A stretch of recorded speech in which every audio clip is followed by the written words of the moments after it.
Morning news इंडिया.com पर आपका स्वागत है। आपका अपना अजीज डॉक्टर उरुक्रम शर्मा। दोस्तों, राजस्थान की राजनीति की बात करें तो राजस्थान की राजनीति में गर्माहट के अलावा फिलहाल कुछ नजर नहीं आ रहा है।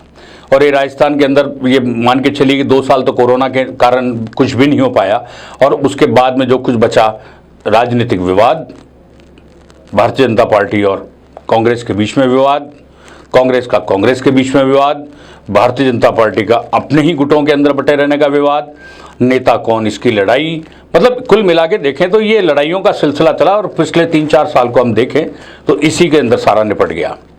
कभी तो सरकार बचाने के लिए इस्तीफे देने का दौर, कभी सरकार बचाने के लिए या सरकार पे दबाव बनाने के लिए जयपुर से बाहर जाके डेरा डालने का दौर, फिर शब्दों का इस तरीके से चलन होना जिसमें गद्दार भी कहना, निकृष्ट भी कहना, निकम्मा भी कहना, मतलब कुल मिला के देखें तो पॉलिटिकल ड्रामा इतना गजब चला राजस्थान के अंदर। एक नेता दूसरे को निकृष्ट, निकम्मा, गद्दार कह रहा है, दूसरा चुपचाप सुने जा रहा है, चुपचाप सुन के वो वक्त का इंतजार करे जा रहा है, और वक्त का इंतजार के साथ भी ऐसे कर रहा है कि वो अपने आला कमान से बात करता है कि भाई इस तरीके की स्थितियाँ, इनमें सुधार आना चाहिए। बहरहाल क्या होगा क्या नहीं होगा, क्योंकि इस साल चुनाव होने हैं, 2023 में राजस्थान विधानसभा के चुनाव होने हैं। क्या बदलाव होगा क्या नहीं होगा ये तो आला कमान और आला कमान के जो सिपह सालार है वो तय करें। लेकिन अभी फिलहाल की स्थिति के अंदर भारतीय जनता पार्टी के केंद्र में सरकार में जो मंत्री हैं गजेंद्र सिंह शेखावत और मुख्यमंत्री अशोक गहलोत के बीच में एक बहुत अच्छा वॉर चल रहा है। वॉर चल रहा है, शब्दों का वॉर चल रहा है। एक दूसरे के ऊपर बहुत अच्छे ढंग से पूरी तैयारी के साथ में वार किया जाता है। और बेसिकली दोनों नेता जोधपुर प्रांत से आते हैं, मारवाड़ क्षेत्र से आते हैं। और यूं कहें तो ये वर्चस्व की सी एक लड़ाई है। इधर संजीवनी कोऑपरेटिव क्रेडिट सोसाइटी वाला जो मामला है, उस मामले के अंदर मुख्यमंत्री अशोक गहलोत साफ तौर पर कहते हैं इसके मामले में गजेंद्र सिंह शेखावत केंद्रीय मंत्री दोषी हैं। और इतना ही नहीं, उन्होंने ये भी कहा कि खाली गजेंद्र सिंह शेखावत ही नहीं, उनकी मां, उनकी पत्नी, उनके भाई और परिवार के दूसरे लोग भी इसमें शामिल हैं। अशोक गहलोत ने साफ कहा है कि इस मामले को सीबीआई को देने का कोई अर्थ नहीं है, क्योंकि सीबीआई तो वैसे भी केंद्र सरकार के अधीन काम करती है, वहाँ न्याय की उम्मीद नहीं। हमने एसओजी के अंदर ये मामला ले रखा है और मामले को हम लोग कर रहे हैं, वॉइस सैंपल से भी वो डरते हैं। अशोक गहलोत का गजेंद्र सिंह शेखावत पर सीधा वार, पलटवार के अंदर गजेंद्र सिंह शेखावत भी कहाँ पीछे रहते हैं, वो भी साफ तौर पर कहते हैं। और वो कहते हैं कि मेरा इससे कोई लेना देना नहीं, मेरा इससे कोई मामला नहीं है। इसी बीच भारतीय जनता पार्टी के प्रदेश अध्यक्ष सतीश पूनिया भी अशोक गहलोत के इस वार के बाद में कहते हैं कि वो केंद्रीय मंत्री का अपमान कर रहे हैं, उनके मान का हनन किया है। कुल मिलाकर देखें तो राजस्थान की राजनीति के अंदर गर्माहट का दौर तो चल ही रहा है। और इस गर्माहट के दौर के बीच में गजेंद्र सिंह शेखावत ने एक तरीके से साफ कहा है कि कांग्रेस सरकार के बूथे पर राजस्थान संभालना नहीं रहा है और कांग्रेस सरकार से राजस्थान नहीं संभल रहा है। उधर अशोक गहलोत ने भी साफ तौर पर कहा कि 1000 करोड़ रुपए का घोटाला है किया है। इस 1000 करोड़ के घोटाले में गजेंद्र सिंह शेखावत सीधे तौर पर इन्वॉल्व हैं। उधर गजेंद्र सिंह शेखावत कहते हैं कि अशोक गहलोत अपने पुत्र की जोधपुर से हुई हार को पचा नहीं पा रहे हैं, इसलिए फालतू की इस तरीके की बात कर रहे हैं।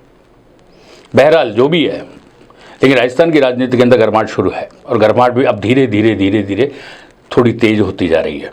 और ये तेज जो गर्माहट होगी उसमें देखने लायक दृश्य होंगे कि कौन किसके ऊपर क्या शब्द कहों के बाण कर रहा है, किस तरीके के आरोप लग रहे हैं।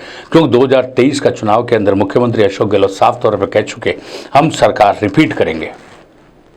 उनका ही कॉन्फिडेंस, उन्होंने 2023 का जो बजट दिया और उसमें बजट में साफ तौर पर कहा कि ऐसा कोई वर्ग नहीं जिसका ध्यान नहीं रखा। और 2023 का बजट इस बात को दर्शाता है कि हमारा विजन क्या है। उधर सचिन पायलट साफ तौर पर कहते हैं कि पार्टी के आला कमान अभी तक जो भी हम कांग्रेस के अंदर मामला चल रहा है, मंत्रियों के इस्तीफे से रिलेटेड हो या अन्य दूसरे अनुशासनहीनता के मामले हो, उसके अंदर यदि फैसला तुरंत नहीं लिया और पार्टी को एकजुट नहीं हुई तो निश्चित रूप से अब बड़ी मुश्किलों का सामना करना पड़ेगा। उधर पार्टी के राज्य प्रभारी रंधावा ने मुख्यमंत्री अशोक गहलोत को सलाह दी कि पायलट उनसे छोटे हैं और वो मुखिया हैं और घर के मुखिया का दायित्व होता है कि यदि आपस की कोई बात है तो मुखिया को उनके घर जाके मनाना चाहिए। बहरहाल रंधावा की बात मुख्यमंत्री अशोक गहलोत कितनी मानते हैं वो तो देखने वाली बात है, या पायलट अपने कदम से पीछे हटते हैं या दोनों मिलजुल के काम करते हैं, ये तो एक अब भविष्य बताएगा। लेकिन तकरार इस तरीके की है कि अब उसके अंदर सुलह की संभावनाएं क्षीण नजर आ रही है। इधर राजस्थान भारतीय जनता पार्टी में देखें तो भारतीय जनता पार्टी में जूतम पेजार की स्थिति है। जूतम पेजार दिख नहीं रही, लेकिन अंदर की स्थिति यह है कि अध्यक्ष कौन, मुख्यमंत्री का अगला दावेदार कौन, और अब तो नई चीज और खड़ी हो गई, गुलाब चंद कटारिया के राज्यपाल बनने के बाद में अब प्रतिपक्ष का नेता कौन होगा।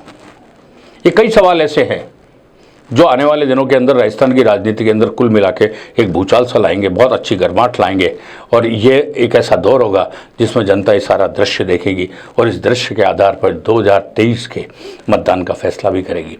बहरहाल जो भी है, एक दिलचस्प राजनीति का एक शानदार खेल शुरू हो रहा है, जो हो चुका। बैटिंग सब कर रहे हैं, बॉलिंग किसकी भारी होती है, कौन विकेट्स को उखाड़ता है, किसके स्टंप्स उड़ते हैं, कौन रन आउट होता है या कौन वॉकओवर देता है, ये सब भविष्य के गर्त में। लेकिन जो भी है, आप हमारे साथ भी बने रहिए। हम आपको राजस्थान की राजनीति की पल पल की खबरों को अपडेट कराएंगे, आपको बताएंगे, आपसे कुछ भी छुपा हुआ नहीं रहेगा। वो सब बातें भी हम आपको शेयर करेंगे जो इन नेताओं के पीछे चलती है, जहां राजनीति घूमती है नेपथ्य से, और जो सामने है उसको भी हम बताएंगे आपको। आप हमारे साथ ये भी बने रहिए मॉर्निंग न्यूज़ इंडिया पर।